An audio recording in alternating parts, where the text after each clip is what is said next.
नमस्कार दोस्तों। Law of attraction बहुत बड़ा सब्जेक्ट है। आप जितना उसे समझोगे उतना कम रहेगा। हमारे समाज में कई लोग हैं जो एक दूसरे की टांग खींचने के पीछे है, लेकिन मैं आज आप लोगों को कुछ फायदा हो इसके लिए वीडियो बना रहा हूँ। लॉ ऑफ अट्रैक्शन से मैंने बहुत सारी चीजें हासिल की हुई है और इसे कैसे इस्तेमाल करना है, कैसे इसका अनुभव करना है, कैसे इसको रिजल्ट में परिवर्तन करना है, ये सब चीज़ बताऊंगा। लेकिन मेरा ये वीडियो आप पूरी तरह से आखिरी तक देखेंगे और बहुत सारे वीडियो इस पे मैं बनाने वाला हूँ। अभी जो पिछले वीडियो बने हैं वो भी आप देख लेना। जो लोग नए हैं, अभी पहली बार मेरा ये वीडियो देख रहे हैं, वो मेरा इससे पहले एक इंट्रोडक्शन वीडियो था। उसके बाद 5 स्टेप कौन से हैं जो लॉ ऑफ अट्रैक्शन के लिए मायने रखते हैं, वो वीडियो बनाया था, वो ज़रूर से सुन ले। और आज हम वही स्टेप में से पहला स्टेप जो है वो डीप में समझेंगे कि वो कैसे हमको करना है, उसके लिए क्या क्या हमको सतर्कता रखनी है। हम बहुत सारी ऐसी गलतियां कर बैठते हैं कि हमको रिजल्ट नहीं मिलता है, तो हमको क्या क्या गलतियां अवॉइड करना चाहिए, ये सब इसमें देखेंगे। क्या आपका स्वास्थ्य अच्छा रहे, आप ये चाहते हैं? तो आइए दोस्तों, आज का मेरा ये वीडियो आप आखिर तक जरूर से देखेंगे, क्योंकि जब तक आप पूरा वीडियो नहीं सुनेंगे तब तक आपको पता नहीं चलेगा कि आपको लॉ ऑफ अट्रैक्शन का रिजल्ट क्यों नहीं मिल रहा है और रिजल्ट अच्छा मिलने के लिए आपको क्या क्या ध्यान रखना चाहिए। दोस्तों, बहुत सारे लोगों ने लॉ ऑफ अट्रैक्शन से अपना जीवन बदल दिया है। अपने जीवन में वो जो चाहते हैं वो आसानी से हासिल कर लेते हैं, लेकिन कुछ लोग इसे क्यों नहीं कर पाते?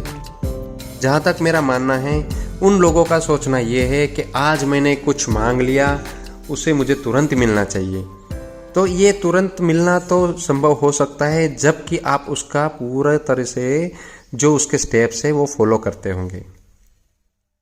उन लोगों का सोचना ये है कि जैसे कि एक एग्जांपल मैं देता हूँ कि पहली कक्षा का बच्चा अगर सोच ले कि मैं डॉक्टर की पढ़ाई करके डॉक्टर बन जाऊँ, तो क्या ये संभव है दोस्तों? बिल्कुल नहीं, क्योंकि हमें पता है कि हमें पहली कक्षा के बाद 12वीं तक की पढ़ाई करनी होगी। उसके बाद मेडिकल कॉलेज में दाखिला मिलेगा और मेडिकल कोर्स का 6 साल का कोर्स कंप्लीट करने के बाद आप अप्रेंटिस करके उसका सर्टिफिकेट ले सकते हैं और तब जाके आप डॉक्टरी कर सकते हैं। तो वैसे ही लॉ ऑफ अट्रैक्शन के जो भी स्टेप्स है, आप उसको पूरी तरीके से समझ लीजिए। जब आप ये समझ जाएंगे तो आप भी लॉ ऑफ अट्रैक्शन से आपका जीवन बदल सकते हैं। तो चलिए अब हम स्टेप बाय स्टेप इसे समझते हैं। मैंने पहला स्टेप बताया था दोस्तों, वांट यानी मांगना। आपको पहले तो एक विश रखनी होगी और उस विश को आपको मांगना होगा, तब जाके आपको कुछ मिलेगा। जैसे कि हम अपने फ्रेंड के साथ बातचीत करते हैं, उससे कुछ मांगना चाहते हैं तो सीधा सीधा बोल देते हैं, यार मुझे ये चाहिए, या दे सकता है, उसके पास होगा तो देगा, नहीं तो मना कर देगा। ब्रह्मांड के पास ऐसा नहीं है दोस्तों। आप जो भी मांगोगे वो आपको मिलेगा ही मिलेगा। लेकिन सबसे पहले आपको पूरी तरह से डिसाइड करना होगा कि आपको आखिर में चाहिए क्या। आपको पैसा चाहिए, शिक्षा चाहिए, नौकरी चाहिए, धंधे में सफलता चाहिए, स्वास्थ्य अच्छा चाहिए, आपको राजकारण का नेता बनना है, जो भी चाहिए आप उसे पा सकते हैं, लेकिन आपको उसे मांगना पड़ेगा। कैसे मांगेंगे? जब आप अपने मन में शांति से एक विचार लाते हैं कि मुझे ये चाहिए और हृदय की पूरी भावना आप उसके साथ अच्छी भावना से मांगते हैं, तो यूनिवर्स को आप एक संकेत दे रहे हैं कि मुझे ये चाहिए, और उसे देने के लिए वो कार्यरत हो जाता है। आपको उसको एक ऑर्डर देना है और यही बात आपको वर्तमान में एक कागज पर लिखना है। कागज पर मांगते समय आपको कैसे लिखना है उसका मैं एक एग्जांपल देता हूं। जैसे कि आज मैं बहुत ही खुश हूं क्योंकि मुझे मेरे सपनों का घर मिल गया है। आज मैं बहुत ही खुश हूं क्योंकि मैं राजकारण में एक सक्सेसफुल नेता बन गया हूं। आज मैं बहुत ही खुश हूं क्योंकि मुझे एक अच्छी नौकरी मिल गई है। आज मैं बहुत ही खुश हूं क्योंकि मेरे सपनों की लग्जरियस कार मैंने आज खरीद ली है। इस तरीके से आप एक आपकी विश मांग सकते हैं। आप पूरे पवित्रता से, एक सुखद भावना से आपकी यह विश लिख सकते हैं। जब आपका मन और हृदय एक फ्रीक्वेंसी पर आ जाए, तब आपने जो भी मांगा है उसे ब्रह्मांड आपको देने के लिए तुरंत कार्यरत हो जाएगा। आपके मांगने में हमेशा पॉजिटिविटी यानी सकारात्मकता होनी चाहिए और उसके साथ सबका हित जुड़ा हुआ होना चाहिए। जब आप सिर्फ आपका ही भला मांगोगे और दूसरों का बुरा मांगोगे तो ब्रह्मांड आपको उसका रिजल्ट नहीं दे पाएगा। मैं कुछ एग्जाम्पल आपको इसके बारे में देना चाहूँगा। जैसे आपको पैसा चाहिए तो आप लिख सकते हैं, मैं जो चाहूँ वो खरीद सकता हूँ क्योंकि मेरे पास ढेर सारा पैसा है जो कि बैंक अकाउंट में पड़ा है या तो कहीं पे मेरा इन्वेस्टमेंट है। आपके मांगने में हमेशा सकारात्मक शब्दों का प्रयोग होना चाहिए क्योंकि ब्रह्मांड को एक ही चीज पता है, तथास्तु। आप मांग रहे हो, उसके दो पहलू होते हैं।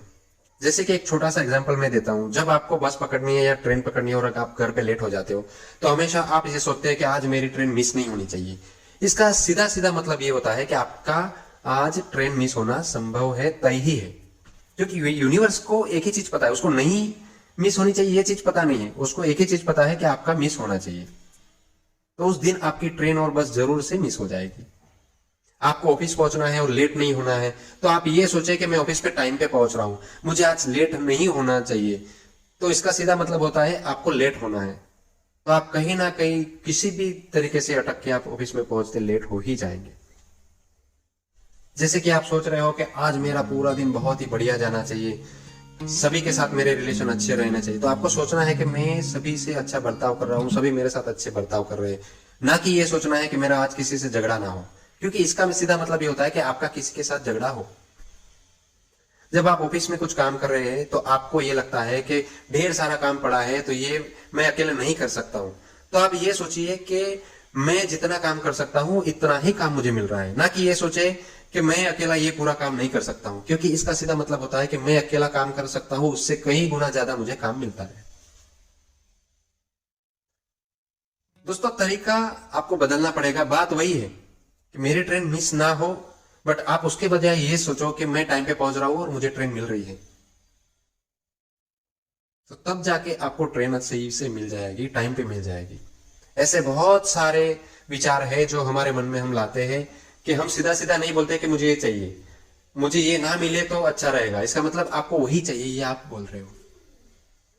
तो हमेशा मांगते समय बहुत ही ध्यान रखना है, आपको सही में क्या चाहिए वो पहले डिसाइड करना है और उसी को मांगना है।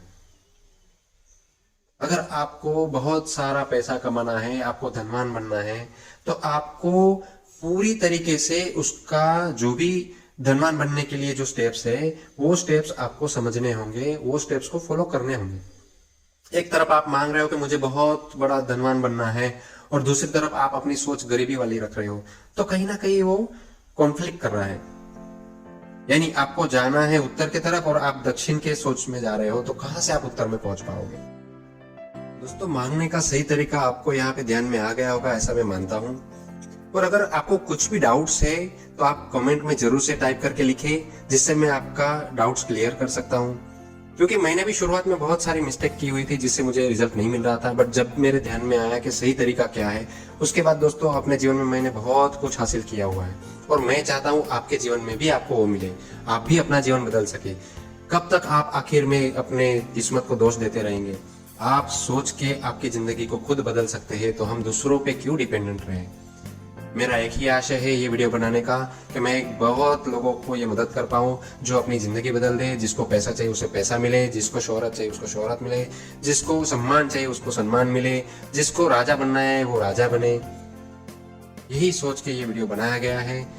मैं आशा रखता हूँ आपको अच्छा लगा होगा, और अगर आपको वीडियो अच्छा लगा हो तो इसे ज़रूर शेयर करिए, जिससे बहुत लोगों की ज़िंदगी बदल सकती है। धन्यवाद।